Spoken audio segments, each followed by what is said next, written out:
بسم اللہ الرحمن الرحیم الصلاۃ والسلام علیک یا رسول اللہ وعلی آلک واصحابک یا حبیب اللہ الصلاۃ والسلام علیک یا نبی اللہ وعلی آلک واصحابک یا نور اللہ۔ معزز سامعین و کرام، آج ہم آپ کو ایک ایسا انوکھا واقعہ، ایک صحابی رسول کا انوکھی محبت کا ایک ایسا واقعہ بیان کریں گے کہ جس کو سن کر یقیناً اگر دل عشق نبی سے، محبت رسول سے لبریز ہو تو یقیناً فرط جذبات سے آنکھیں اشکبار ہو جاتی ہیں۔ آج ایسا واقعہ آپ کے سامنے پیش کریں گے، ایک صحابی رسول صلی اللہ تعالیٰ علیہ وسلم کی محبت کا ایک انوکھا انداز۔ میرے صحابہ سب کے سب حضور پاک صلی اللہ تعالیٰ علیہ وسلم سے محبت فرماتے تھے، عشق فرماتے تھے، ہر وقت حضور کی ہی بات کرتے تھے۔ صحابہ سارے کے سارے حضور کے عاشق تھے۔ فرمایا کہ وہ صحابی رسول جب میرے آقا صلی اللہ تعالیٰ علیہ وآلہ وسلم کا ظاہر وصال کا وقت قریب آیا تو پیارے آقا صلی اللہ تعالیٰ علیہ وسلم نے حضرت بلال رضی اللہ تعالیٰ عنہ کو بھیجا کہ آپ مدینے میں جاؤ اور مدینے کی گلیوں میں یہ اعلان کرو کہ جس کسی کا بھی کوئی حق مجھ پر ہے تو وہ آ کر مجھ سے لے سکتا ہے۔ پیارے بلال رضی اللہ تعالیٰ عنہ آپ تشریف لے گئے مدینہ شریف کی گلیوں میں، اور آپ نے یہ اعلان جب کیا کہ پیارے آقا صلی اللہ تعالیٰ وسلم نے فرمایا ہے کہ جس کسی کا بھی کوئی مجھ پر جس طرح کا حق ہے وہ آ کر مسجد نبوی میں لے سکتا ہے۔ یہ بات جب سنی تو مدینہ کی گلیوں میں ایک کہرام مچ گیا۔ تمام صحابہ کرام، تمام لوگ زاروں قطار رونا شروع ہو گئے، اور صحابہ کرام کی آنکھوں سے آنسو چھلک پڑے، اور تمام صحابہ کرام، تمام لوگ مسجد نبوی کی طرف چل پڑے۔ مسجد نبوی کی طرف آئے جب تو پیارے آقا صلی اللہ تعالی وسلم شدید بخار کی حالت میں تھے آپ صلی اللہ تعالی وسلم، تو آپ نے یہ فرمایا کہ جس کسی کا بھی کوئی کسی طرح کا حق ہو وہ مجھ سے لے سکتا ہے۔ تمام صحابہ کرام مسجد نبوی میں موجود ہیں کہ یہ پیارے آقا صلی اللہ تعالی وسلم کیا فرما رہے ہیں۔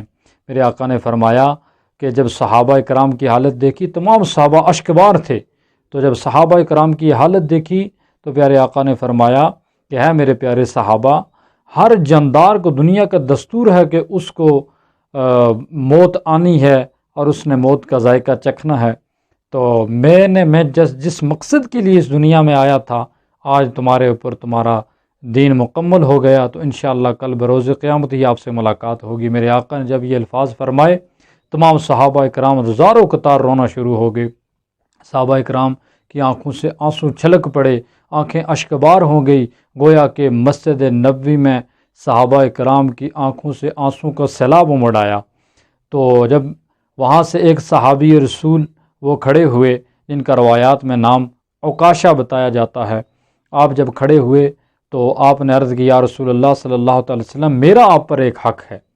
میرے آقا نے فرمایا کہ بولو کیا حق ہے؟ تو وہ صحابی رسول عرض کرنے لگے یا رسول اللہ صلی اللہ تعالی وسلم کہ جب جنگ احد کے لیے آپ تشریف لے جا رہے تھے تو اس وقت آپ کا کوڑا میری پیٹھ پر لگ گیا تھا، تو میں وہ بدلہ لینا چاہتا ہوں۔ جب یہ بات سنی تو تمام صحابہ کرام رو پڑے، اور حضرت عمر رضی اللہ تعالیٰ عنہ وہاں پر وہ بھی موجود تھے۔ آپ نے فرمایا کہ ہے عکاشہ، یہ کیا بات کر رہے ہو، یہ کیسی بات کر رہے ہو کہ آقا صلی اللہ تعالی وسلم سے بدلہ لو گے آپ؟ عکاشہ، ہم سے بدلہ لے گو، تمام صحابہ کرام ہم سے بدلہ لے لو۔ یہ کہنے لگے کہ ہمارے نبی کو کچھ نہ کہو، ہمارے محبوب مصطفیٰ صلی اللہ تعالی وسلم کو کچھ نہ کہو، ہم سے بدلہ لے لو۔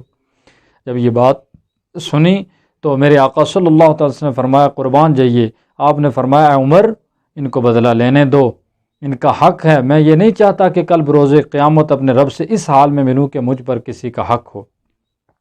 جب آپ بدلہ لینے کے لیے وہاں پر گئے حضور پاک صلی اللہ تعالی وسلم کے پاس، تو حضرت جو عکاشہ تھے وہ بدلہ لینے کے لیے گئے۔ آپ کو ایک چھڑی دی گئی اور وہ جو کوڑا تھا جو آپ کی پیٹھ پر لگا تھا، تو جب گئے تو عرض کرنے لگے یا رسول اللہ صلی اللہ تعالی وسلم، جب مجھے کوڑا پڑا تھا تو میری پیٹھ ننگی تھی۔ تو پیارے آقا صلی اللہ تعالی وسلم نے اپنا کرتا مبارک، اپنی قمیض مبارک اوپر کی، تو فرمایا کہ اے عکاشہ تم بدلہ لے لو۔ تو جیسے ہی یہ بات سنی، یہ بات دیکھی، تو صحابہ کرام زاروں قطار رونا شروع ہو گئے۔ صحابہ کرام کی آنکھیں اشکبار ہو گئی، کہنے لگے اے عکاشہ تم یہ کیا کر رہے ہو؟ جب آپ نے اپنی پیٹھ مبارک سے اپنا کرتا مبارک اٹھایا تو حضرت عکاشہ نے وہ کوڑا پھینکا، اور پھینک کر دوڑ کر حضور پاک صلی اللہ تعالی وسلم کی جو مہر نبوت تھی اس کو چوم لیا۔ تو وہ عرض کرنے لگے یا رسول اللہ صلی اللہ تعالی وسلم فدا کا بھی و امی، میرے ماں باپ آپ پر قربان جائیں، کہ یہ کیسے ہو سکتا ہے کہ میری کیا مجال ہے، میری کیا اوقات ہے کہ میں آپ سے بدلہ لوں، فقط میں یہ بات چاہتا تھا کہ میں آپ کی پیٹھ مبارک پر لگی مہر نبوت کو چوم کر میں جنت کا حقدار بن جاؤں۔ تو میرے آقا صلی اللہ تعالیٰ علیہ وسلم نے فرمایا کہ اے عکاشہ تجھ پر جنت واجب ہو گئی ہے، تجھ پر جنت واجب ہو گئی ہے۔ الرحیق المختوم یہ کتاب ہے، اس میں یہ واقعہ لکھا ہوا ہے۔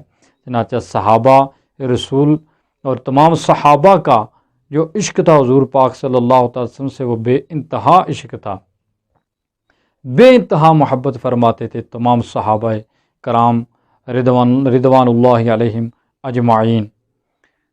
تو اللہ تبارک و تعالیٰ سے وہ دعا ہے کہ اللہ تبارک و تعالیٰ ہم سب کو بھی حضور نبی کریم محمد مصطفیٰ صلی اللہ تعالی وسلم کے عشق میں، آپ کی محبت میں جینا اور مرنا عطا فرمائے۔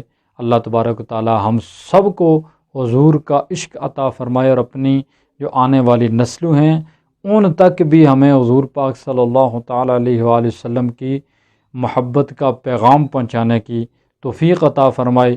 جان ہے عشق مصطفیٰ روز فزو کرے خدا، جس کو ہو درد کا مزہ وہ ناز دوا اٹھائے کیوں۔ آمین بجاہ النبی الامین صلی اللہ تعالیٰ علیہ وآلہ وسلم۔